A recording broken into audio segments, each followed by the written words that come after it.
How many have go away for a week or 2 weeks before, right? So when you get back, there's lots of things to do, right? And so one of the things that Michelle does pretty much when she comes in the house and starts cleaning everything, but one of the things, you go to your refrigerator, right? You open it up, and what do? Well, one of the things you do that I saw Michelle doing is she takes out the milk, open it, and what do? You smell the milk, don't you? Right? You smell the milk to see if it's good. I was watching her do that, and I was thinking, a lot of things are, a lot of people, a lot of ways of living are, people claim are Christian. Does that make sense? A lot of different ways of living people call Christian, people call following God. Wars. There's no more brutal thing in the world than violence in the name of God. And I was thinking about this when I saw Michelle doing that. I was thinking that, do you want to know what authentic Christianity or following Jesus, give it the smell test. Does it smell like Jesus? Does it smell like love? Because a lot of people say, I'm Christian, this is Christian. Just give it the smell test. Sniff it. Does it smell like him? Does it smell like love? Because if it doesn't, then it's like bad milk. You want to reject it. You want to get rid of it. Isn't it true that in the news, right, whenever there's a bad example of religion, doesn't matter what religion it is, that's what makes the news. Good examples of serving God, following God, aren't shown on the news. It's always the bad. And so we've been talking about love, living a life of love. We've been saying things like, love is the answer, love wins, love never fails. And this is what we're learning. And hopefully we're learning not just what it is, but how to do love. We're talking about that's a way to live in this world. So as I was away on vacation, I was thinking about this. I was thinking about the garden story for a minute, right? There was a way in which Adam and Eve lived in the garden, and then something happened. And they were told that if they do a certain thing, that they would die. And they did that thing. Now, they didn't die a physical death, did they? But nonetheless, there was death. So I was thinking about this, and I was thinking about there is a way of living that is death. Wouldn't you agree? There's a way of living that's death. Something went wrong, and something happened. One day, Jesus was kind of walking along, and he asked somebody to come and follow him and be his disciple. But this man refused. You probably know the story. And he kind of was saying to Jesus, well, I'll follow you later, but first I want to go and bury my father. Now, in this story, it's not that his father was dead, was it? It's that he wanted to go be with his father, right? I'll follow you later. And this idea that one day he's going to die and I want to be there. So I want to go live this kind of life. And Jesus said something really interesting. He said this, follow me and let the dead bury their own dead.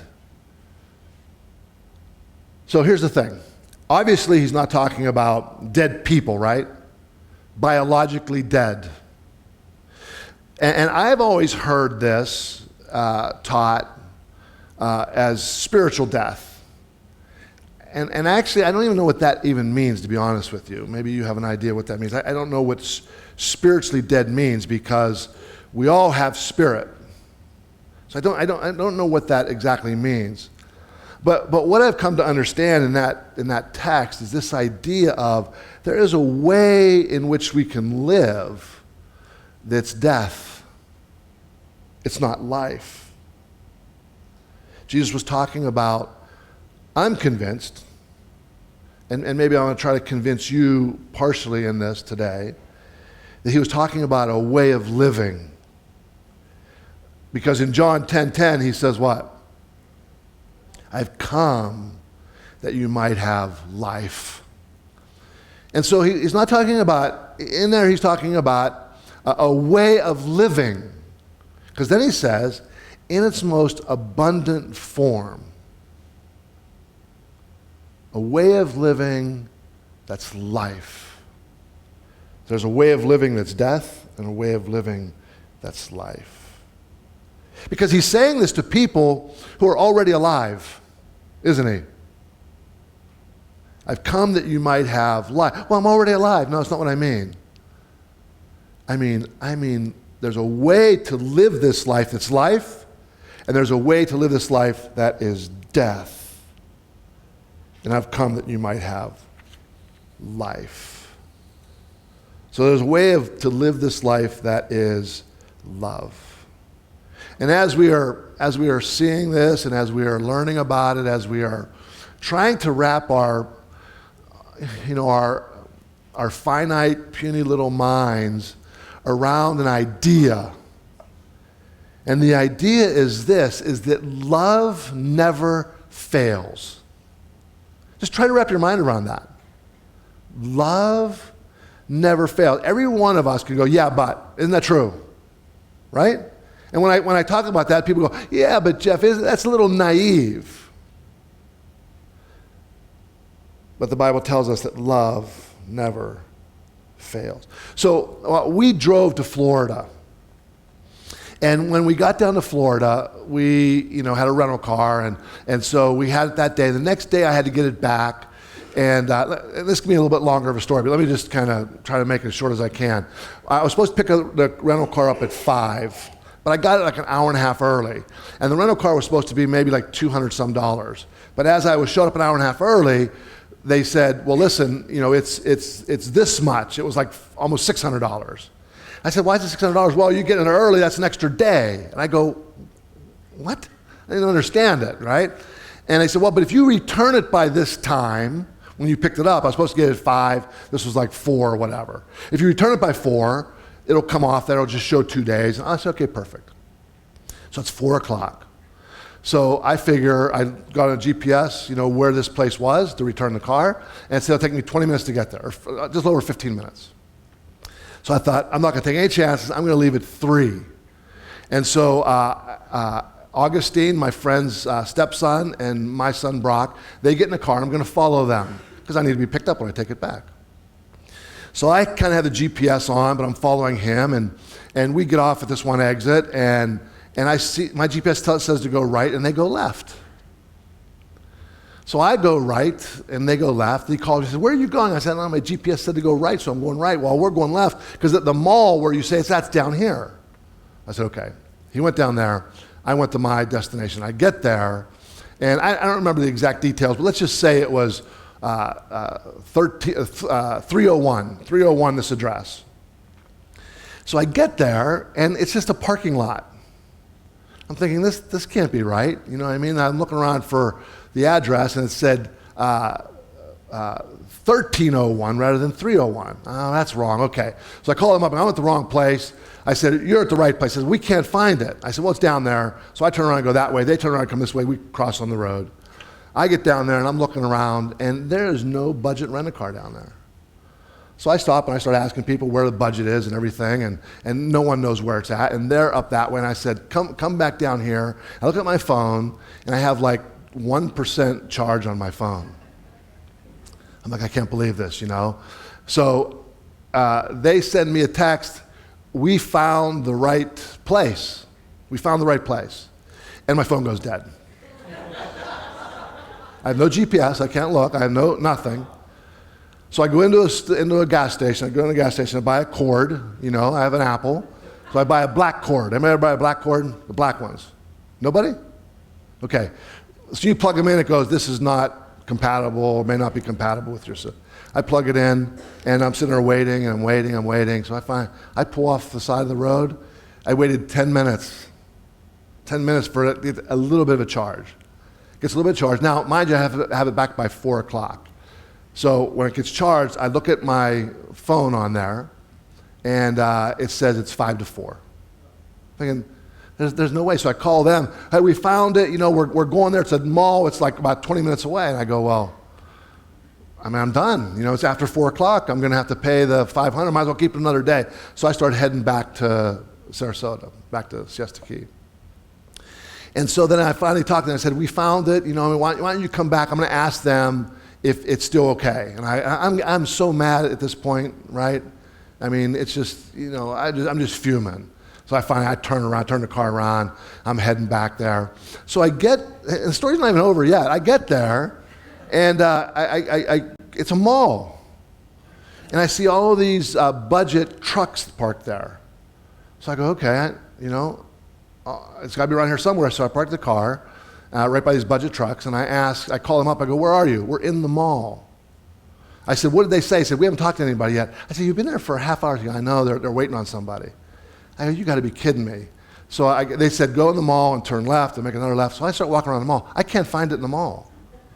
I'm walking all around the mall. Now it's like 4:20, by now. And so I finally walk in, and they're sitting there. I said, what did she say? That person's still there.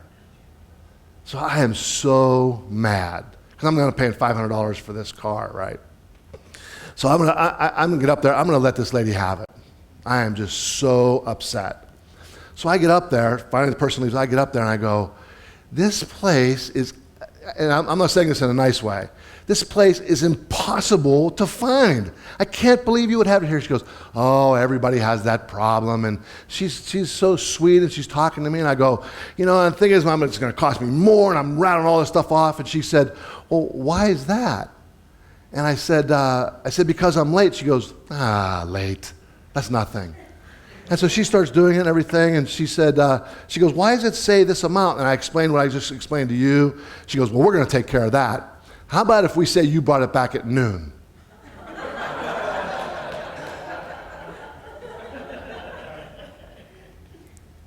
Just like that. Just like that, she changed me. She was kind to me. Not because she gave me a 12 o'clock check-in. That's not what I'm saying about her being kind. Although that was a kind act. She was kind from the very beginning. I was upset. I was thinking about Brent. My son Brent works at Lowe's, and he works customer service. I think they have him there because he's kind. People come to customer service when there's a problem, don't they? And they have him there because he's kind. And this woman, she was kind to me. Now, how many of you have ever taken lessons before? Anything, lessons. How about like music lessons? Anybody take any kind of music lessons? Yeah. How about like scuba diving lessons? Anybody take scuba diving lessons? Or climbing lessons? Or we all take these different kind of lessons, don't we? How many have ever taken like lessons for maybe, or going to school for furthering your education for your employment, right? We do these kind of things. Why is it that in all of these areas we see the benefit of furthering our education and learning and taking lessons in all these different areas of life, but we don't when it comes to really the most important things in life? Like, do you ever think about, I'm going to take a lesson on love? Ever cross your mind? Never crossed our mind. That's what this should be. I hope that's what this is. That we're taking lessons on love. I think we need to improve in that area. Now we're talking about love, but specifically we're talking about a area of love that we call kindness. You like my shirt? Be kind. Michelle has the same thing. Be kind. We saw these down in Florida. Said perfect. It's perfect for the message. The Greek word is Christiomai, and there's different derivatives of Christiomai, and it translated here kind. Other words are loving, merciful, good. So let me just tell you that this word Christiomai is used in different places in the Bible, or derivatives or variations of it. One is in Matthew 11:30, when Jesus says, "For my yoke is easy to bear." Easy to bear is a form of Christiomai, kindness. Is a form of easy to bear. My burden is light. Romans 3:12, all have turned away, all have become useless. No one does, it's a form of Christiomai. No one does good. So this idea of Christiomai, this form of love, as we all know that it's a verb, isn't it? And we all know from our English class that verb is an action word. So today what I hope to do is help us have a lesson on how to be kind, or how to act kindly, or how to show kindness. We're going to see how this form of love, kindness, can change our relationships, our close relationships, our peripheral relationships, our relationships that aren't so good, right? Our casual relationships, kindness, how it can change them. I just told you a story, how a woman's kindness changed the relationship that we were about to have. Because I was coming in a certain way, wasn't I? I was coming in with a certain attitude. And I was going to allow that to set the stage for the relationship that we were about to have. Now, I'm going to tell you something else. Tomorrow, I'm going to go meet with the director of housing where my son is in school, because they put him in a dorm room that's sized for 2 people, and there's 3 people in there, and I'm not happy. So as I was preparing this, and as other people said to me, here's your opportunity to be kind, to set the stage for a relationship that I don't have yet, but I'm going to start. I can set the stage, can I? We have a choice. Before we get into that, can I just talk about some science, some psychology, and some facts around kindness? Listen to this. Our mental and physical health are strongly benefited by kindness. Kindness isn't just nice or moral thing to do, but it's so influential in our health as much as clean water and vaccinations are. Just let that sink in for a minute. Kindness, you showing kindness in your life, is as beneficial to your life as clean water and vaccinations. Listen to this, it's actually baked into our biology. Kindness is baked into our biology. We see it in toddlers, we see it in different species of animals, we see it in insects. Darwin himself referenced it as a key to survival of the species. Darwin did. Kindness as a key to survival of the species. And if you think about this for a minute, you may think that it's the opposite, right?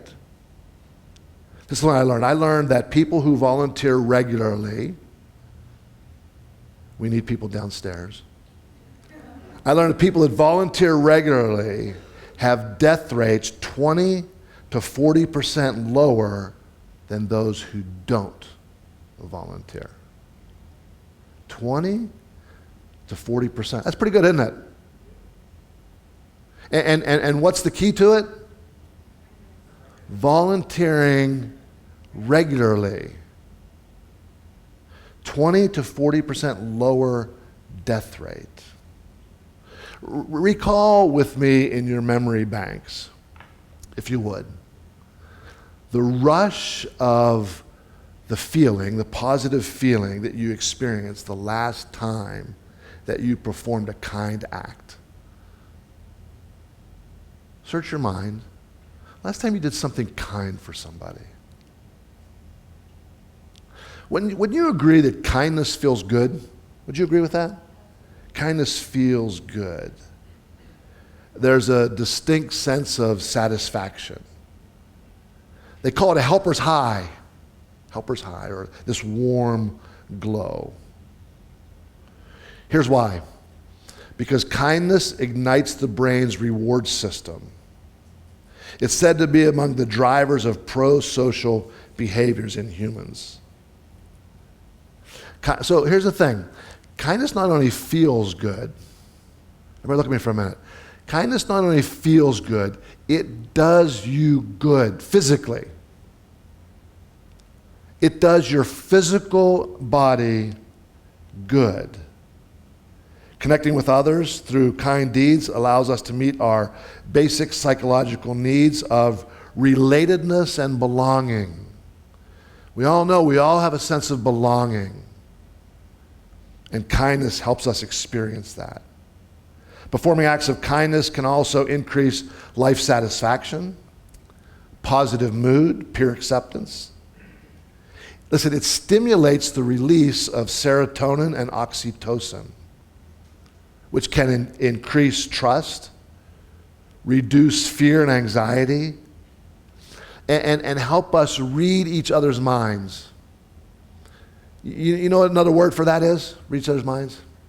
Empathy. Empathy. Helps us understand and feel what someone else is feeling, what they're going through. Kindness. For the elderly, pro-social behavior can promote longevity of life. For teenagers, kindness can boost self-esteem. Kindness makes us happy. Researchers at Oxford University found that we can increase our happiness levels when we are kind to those with whom we enjoy close relationships, as well as weak ties, for example, family and strangers. Here's the amazing thing. This is fascinating about our brain. When you observe somebody being kind, even observe somebody being kind, it has a similar effect on your body. So what they say is this. This is hard for me to grasp. Your brain doesn't know the difference between you doing it and watching somebody do it. Now, so that being said, think about this for a minute. Just think about that piece of sociological information. What you see affects you in the same ways if you were doing it. What do they put on the news? Yeah. What's newsworthy to people in the news? It's always bad things. I'm here to tell you, I'm not saying you shouldn't be current, but if you are consuming large amounts of news, it's going to affect you. And it's not going to affect you positively. I think we need to allow ourselves to witness, to see, to experience the positive side of life. Because it's out there. Listen, if kindness is truly baked into our biology, right? It's in our DNA to be kind. Then I would suggest this. I would suggest that we actually learn to be otherwise. If being kind, if Darwin is right, which I think he is, it's baked into our biology. Because you think survival of the fittest, it's like all for yourself. But he's saying, no, that's not true. It's not true. And so I have a video I want to show you. Lydia, we're going to show the video here in a minute. So I've showed it before years ago, but I showed it in the sense of judging. An interaction takes place between two gentlemen at an airport. And so when I did it about judging about the one man, you'll see him, he comes into the airport, he sits down, and it's about him not judging the other one. But I want you to watch it this time from the perspective of the gentleman already sitting down with the idea of kindness. Okay? Let's watch it together. Man was at an airport.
Never know when you might find yourself walking in someone else's shoes.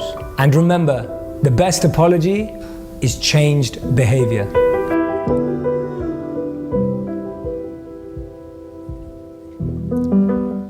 Good, Lydia, thank you. How does that make you feel? It makes you feel good, doesn't it? Makes you feel warm. It makes you feel like you want to do the same thing, doesn't it?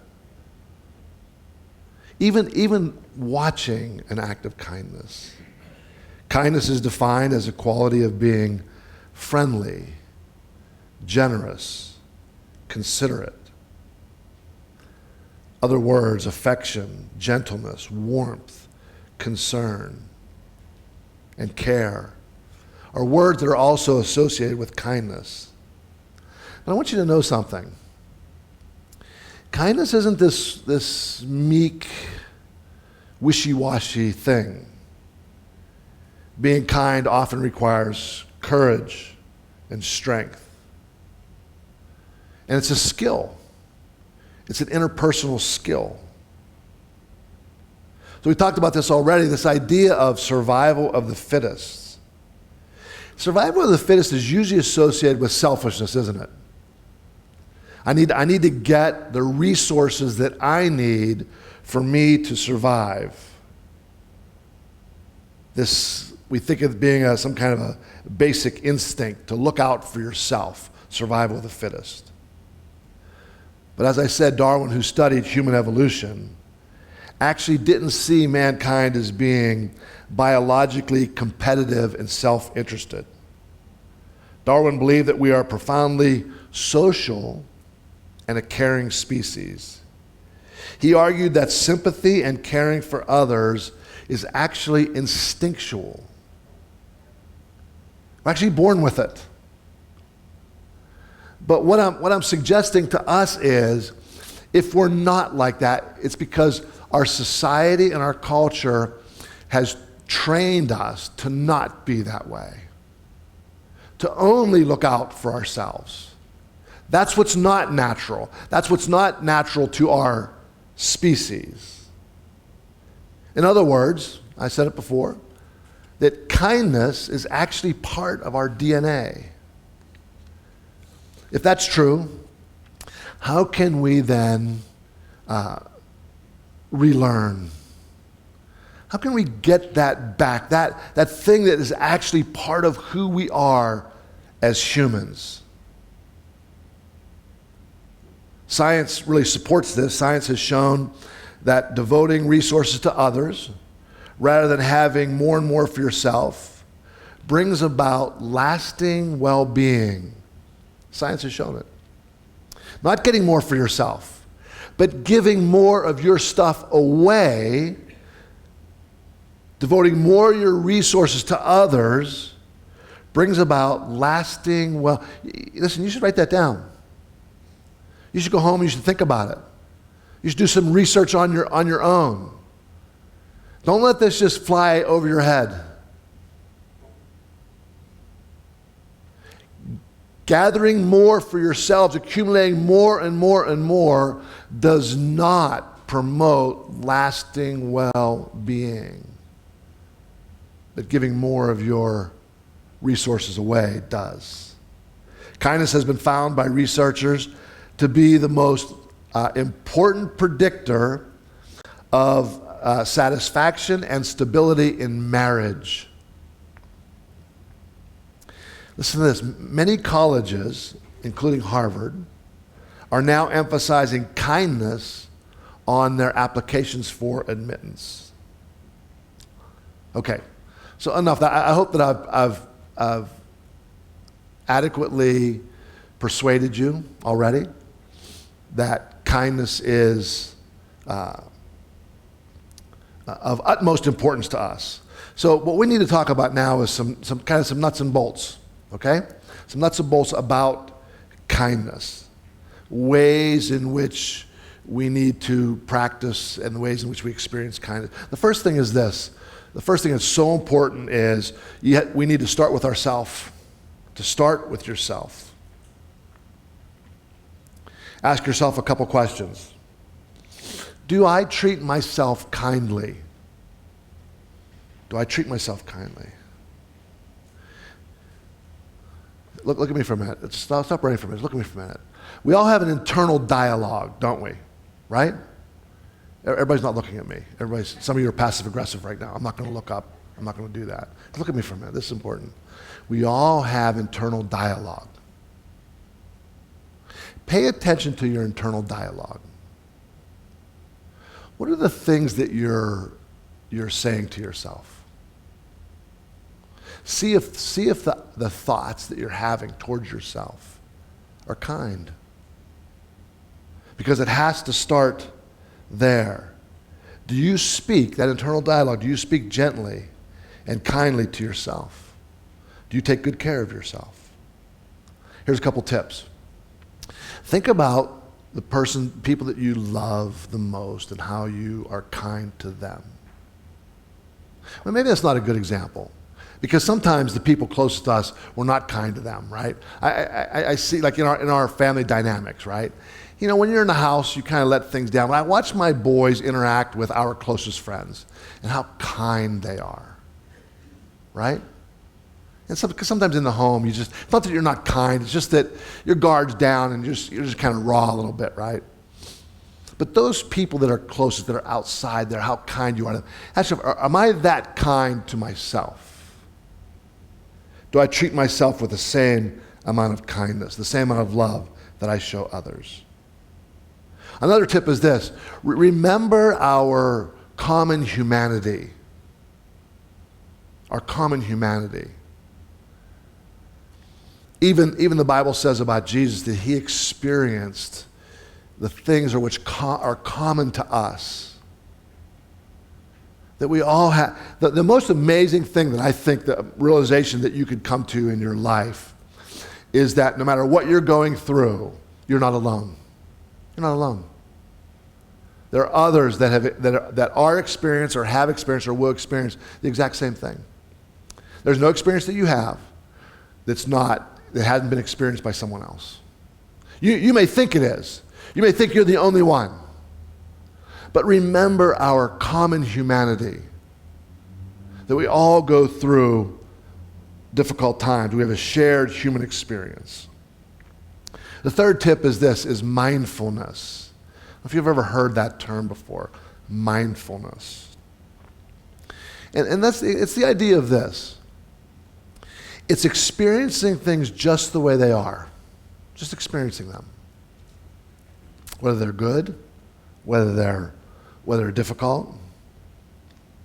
Listen to me. It's experiencing them without suppressing them. Because how many of you, like me, experience something and we want to suppress it? It's not healthy.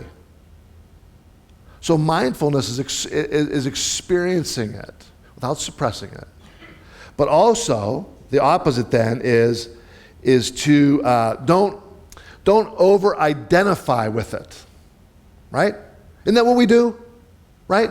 We go through something and we suppress it. We try to put it away and not think about it, or do the opposite. We over-identify with it, that's the way I am, that's the way things are, right?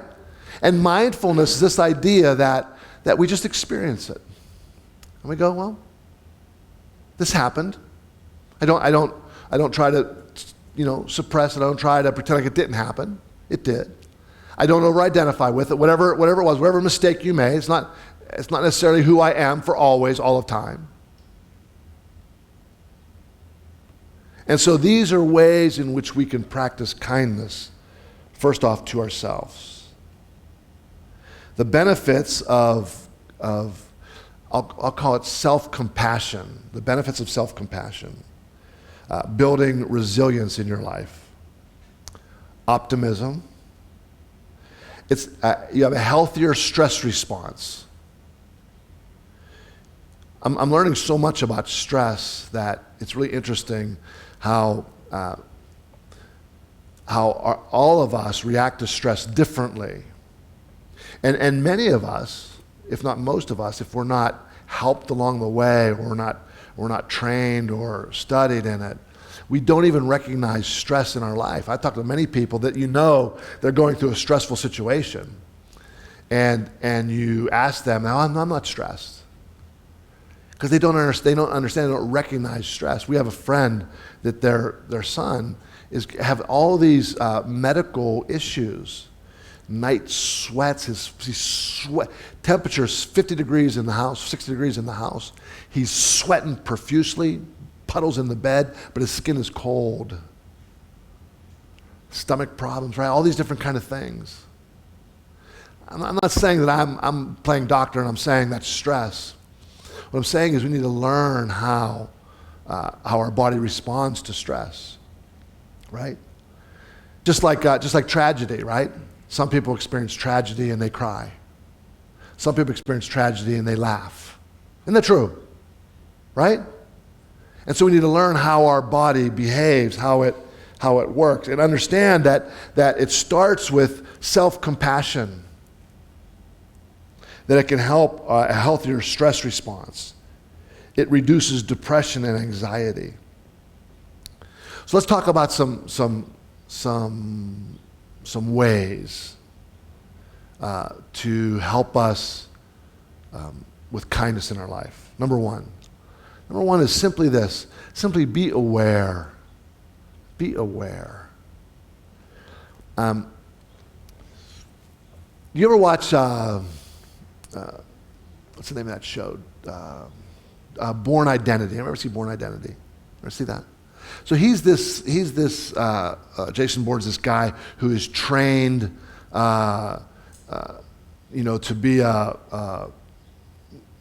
a secret agent or whatever. You've seen it, so. But he kind of loses his sense of who he is, his identity, his amnesia or whatever. But there's this one scene where he walks into this restaurant, and he sits down. He's talking to this I think it's a woman there, and he's confused about his whole thing, his whole life and everything. He said, "How is it that I know that guy over there doesn't even turn around, weighs 220 pounds and knows how to handle himself, and there's only 2 exits and this and that?" Right? Do you remember that scene? Right? This idea of awareness. And so I think that one of the things, and so let me read you a scripture here. In Matthew 9:36, this is talking about Jesus, says, when he saw the crowds. Now this isn't saw as in looked at. This is in saw as he was aware. As Jesus saw the crowds, he had compassion on them. Are you with me? Awareness.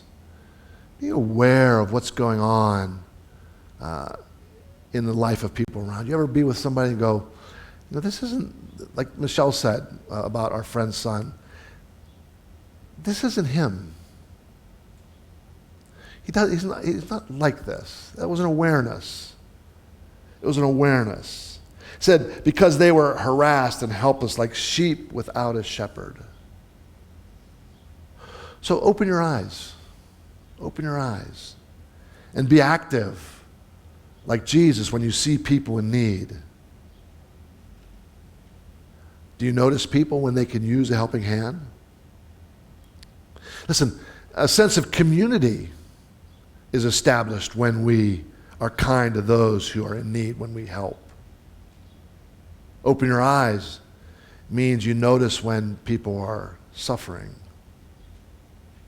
And it's as easy as a kind word, like a woman at a budget rental counter. A kind word. A smile. Listen, friends, I'm here to tell you, it was that simple. She had me before she said, how about if I have you come in at noon? See, she already had me. She was kind. A kind word. A smile. Opening a door. Carrying a heavy load. Listen, the list goes on and on and on. These all are acts of kindness. Celebrating someone you love. Giving an honest compliment. Sending an email thanking somebody, or a handwritten note, telling somebody that they are special to you. Helping a neighbor or an elderly person with their yard work. Elderly person, say someone who's like 58 years old or something, and their grass is real high. You want to help them. Take a photo of somebody. I was just thinking of things. I was writing things down. Take a photo of somebody and send it to them. Sharing some homemade food. How about this one? Refusing to gossip. Just refuse. Someone starts to say, "No, I'm not joining in. I'm not." Donating clothing, things you don't need, are all ideas how to practice kindness. Be aware. Number 2, be encouraging. 1 Thessalonians 5:11 says this. I want you to really pay attention to this one, okay? Because it might not be going where you think I'm going. Therefore, encourage one another and build each other up, just as in fact you are doing. Kindness is a willingness to wholeheartedly embrace someone else's success. I hope you just didn't miss that. Embracing someone else's success. Gottman is this couple that did all this work in couples therapy. His work shows that your response to someone's success may determine more about your relationship than how you respond when times are difficult. I find this everywhere. Listen to me, especially in people in the same field. People in the same field.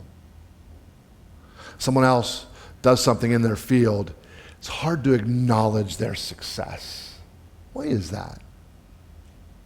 I think somehow down inside we think that it's demeaning us or making our work that we're doing in the same field less. It's not. It has nothing to do with you. Celebrating someone else's success, their accomplishment, their achievement, isn't saying anything about you. It's saying something about them. Well, it is saying something about you.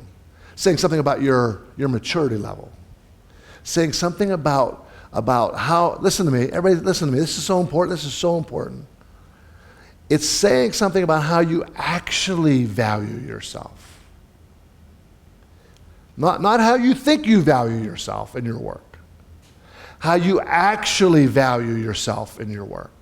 Because if you need to put someone else down to feel good about yourself, then you actually don't feel good about yourself in your work. But if you do, if you are confident and you are secure and you are mature, then it's not a commentary on what you do to compliment somebody else. Hey, great job. That's fantastic. Huh? You're one of the best I've ever seen. It's not a commentary on you. It's encouraging somebody else. So 1 Thessalonians 5:11 says this, therefore, encourage one another. Build each other up. And I might say the same thing to you, encourage one another. Build, just in fact, as you are already doing. Keep doing it. Question. Think about these questions. Do I minimize, even if I don't do it verbally in my mind, do I minimize the success and work of others? Do I minimize it? Do I minimize it? Or, the passive-aggressive way, do I not pay attention to it? Do I just ignore it? Or do you bring up all the problems associated with that success? See, kindness is to be openly happy for the other. So learn to celebrate the other. And know it doesn't take away from your achievement. It doesn't take away from your success. It doesn't take away from your talent. It doesn't take away from your skills to acknowledge the other. 3, be honest. Huh? Be honest, yeah. Showing kindness is being honest. Ephesians 4:15 says this, instead, speaking the truth in love, we will grow to become, in every respect, the mature body of him who is the head, that is Christ. When we speak the truth in love. And so what's important about this is this, that we speak the truth in love, and now we're expanding on that love, aren't we? We're expanding on love, and specifically right now we're talking about kindness. Carl, the past couple weeks, talked about different aspects of what it's not. Before we talked about patience and anger. So now we're getting specific about this word love, because that word love, listen, unless we study, unless we practice it, it can just kind of be wishy-washy and lose it. Speak the truth in love. Well, I love the person, so I speak the truth, and it doesn't go good because it wasn't out of what love truly is. It wasn't kind. It wasn't a kind word. I spoke the truth just because it made me feel better.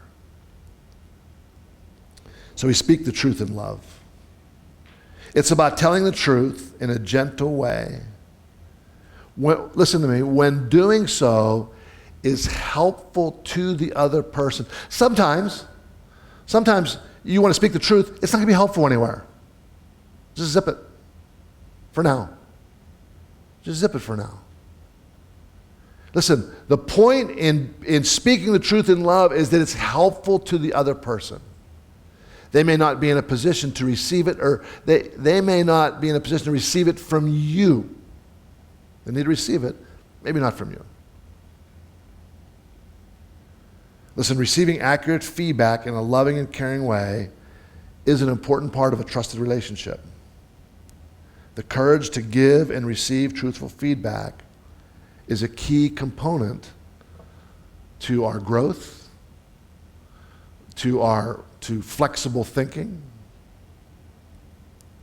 to just our maturity in our life. Number 4, write down 3 words for me. Pray, plan, and practice. Pray. Matthew 5, you have heard it said, love your neighbor and hate your enemy. But I tell you, in other words, Jesus is saying this. Now that's Old Testament. So Jesus is telling you and I, you've heard it said in the Old Testament, forget that. That's what he said. Forget that. I know in the Old Testament it said this, forget that. But I tell you, love your enemies and pray for those who persecute you, that you may be children of your Father in heaven. Listen, it's very hard to be mad, angry, filled with hate for someone that you spend time praying for. Another idea for this, because see, here's what we can do. We can pray for somebody in a negative, angry, bitter way, can't we? Oh God, teach them a lesson. Right? Another idea of the word pray is this: wish them well. Wish them well. Jot down a couple things for me. Jot down this. This is a simple prayer to pray for somebody. Lord, may they feel safe today. And let me tell you why I give you these, because these are things that I pray for my family. I pray for my boys. Brock's away at college now, his first experience. Lord, may Brock feel safe today. May he experience happiness today. 4 things. May he be healthy today. And may his life today be filled with awe, wonder, and joy.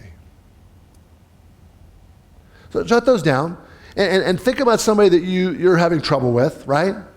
And pray for them. And pray these types of, not my words, but these types of things. Spend time. Hold, here's the thing. These are warm feelings, aren't they? Aren't they? Wouldn't you agree they're warm feelings? Hold these warm feelings in your heart for a difficult person. And that's the start. The second thing is plan.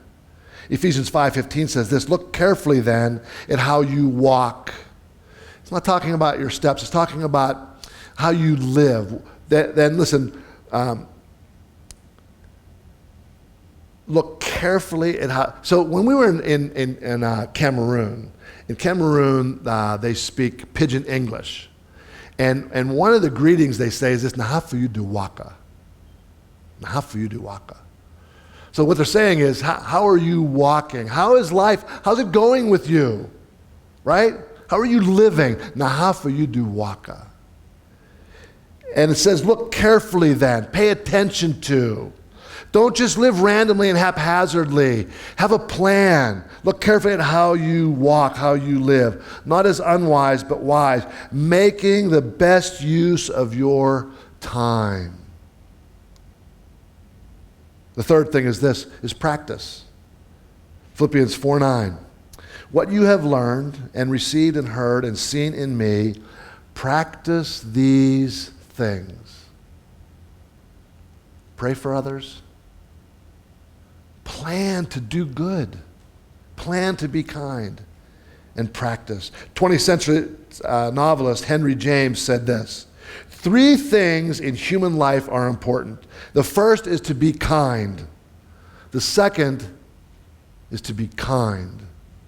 And the third is to be kind. A woman was shopping at a consignment shop, and she saw a dress that her granddaughter would love. But money was tight, so she asked the owner if she could hold it for her. Someone else in the shop said, "May I buy the dress for you?" "Thank you, but I can't accept such a gracious gift," she said. Then the lady told her why it was so important that she helped. She said she'd been homeless for 3 years, and if it had not been for the kindness of strangers, she wouldn't have been able to survive. She said, "I'm no longer homeless. My situation has improved. And I promised myself that I would repay the kindness so many had shown me." So she paid for the dress, and the only payment she would accept in return was a heartfelt hug. Listen, friends, there are many ways to be kind, many opportunities we have to practice kindness. Kindness is the thing that's going to help you in your life strengthen relationships. And we remember kindness. Kindness leaves a trail of goodwill echoing through our memory banks like the smell of sweet perfume. That long after the moment's passed, it still lingers. That's what kindness is like. Kindness moves us, it nourishes us, it heals us, it strengthens us, it lifts us up. A smile, a touch, can crack open the most rugged of hearts, can it? It can unclench the tightest fist. It's been hailed by poets, philosophers, and spiritual leaders as a gift, a religion, a language audible to the deaf, visible to the blind, a weapon to fight evil, mankind's greatest delight. Be kind. It's that simple. Let's stand.